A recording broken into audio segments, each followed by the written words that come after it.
Hello everyone. Today we're going to be looking at the 5 most scariest stories that I can find on the internet. My sister and I were staying at an old historic hotel in the middle of nowhere, Montana. The building had been in use since the 1800s. My sister loves this place and has frequented many times over the years. I was kept up all night by someone pacing around the hardwood floors in the room above ours. It drove me crazy. In the morning I asked my sister how she could sleep through it, and she told me that the upstairs building used to be a ballroom, but now it's carpeted and empty. The hotel staff confirmed that nobody was up there, and furthermore, if they were, you wouldn't have heard heels on a hardwood floor. Late at night I usually go to the bathroom multiple times, but for the past 4 days, every time I go to leave, I can see myself still standing in the mirror from the corner of my eye. It's like the other me is watching me leave to the bathroom. It terrifies me to the point where I almost run without looking directly into the mirror. I never told my husband about it because I didn't want to acknowledge it out loud. Earlier today I took a nap in our bed while he sat in the chair next to it watching TV. When I woke up, he told me that he'd seen me sit up and crawl backwards to the edge of the bed and stand up the front of our bedroom door from the corner of his eye. He thought it was weird I got up like that because I'm in the last month of my pregnancy and can't really move so good without hurting. So he tried talking to me. I hate it when my brother Charlie has to go away. My parents constantly explain to me how sick he is and that I'm lucky to have a brain where all the chemicals flow properly to their destinations like undammed rivers. When I complain about how bored I am without a little brother to play with, they try to make me feel bad by pointing out that his boredom is likely far surpasses mine.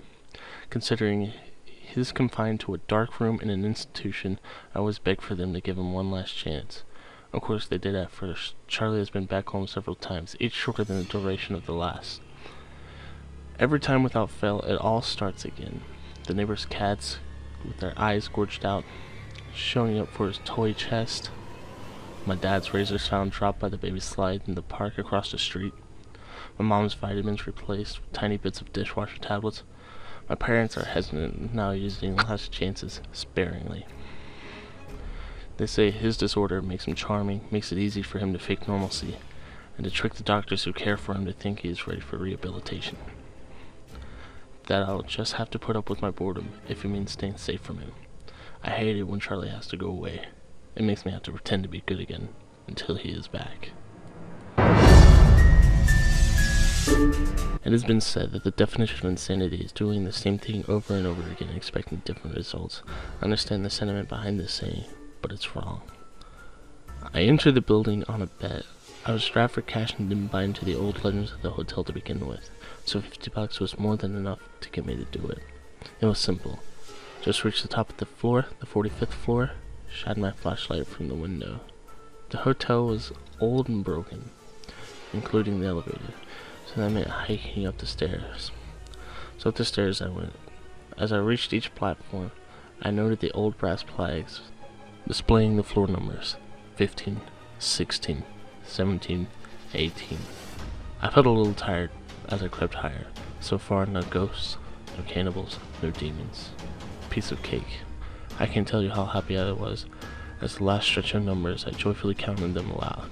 Each platform: 40, 41, 42, 43, 44, 44. I stopped and looked back down the stairs. I must have miscounted, so I continued up. 44. One more flight, 44. Then down 10 flights, 44. 15 flights, 44. It's been so far so long as I can remember. So really, insanity isn't doing the same thing repeatedly and expecting different results. It's knowing each result will never change, that each door leads to the same staircase, to the same number. It's realizing you no longer fall asleep. It's not knowing whether you've been running for days or weeks or years. It's when sobbing slowly turns into laughter. My brother and I were visiting our grandmother's house to stay with her for the summer. One night, we were just about to fall asleep. I opened my eyes and see my brother walking to the hall, scared. I asked him why doesn't he just come back to the living room and lay down onto the love seat, which he did. Later, we're just sitting there trying to fall back asleep again, and then we hear a loud hey. and from across the room we see the computer chair slam into the computer desk, which caused my brother and I to fear for our lives. Quickly we ran down to the bedrooms in the back. When we turned back, we see the living room door slightly creak open, and all I could see was just a face that was not my grandmother's. I really hope you enjoyed this video, and I will see you again next time. Stay scary.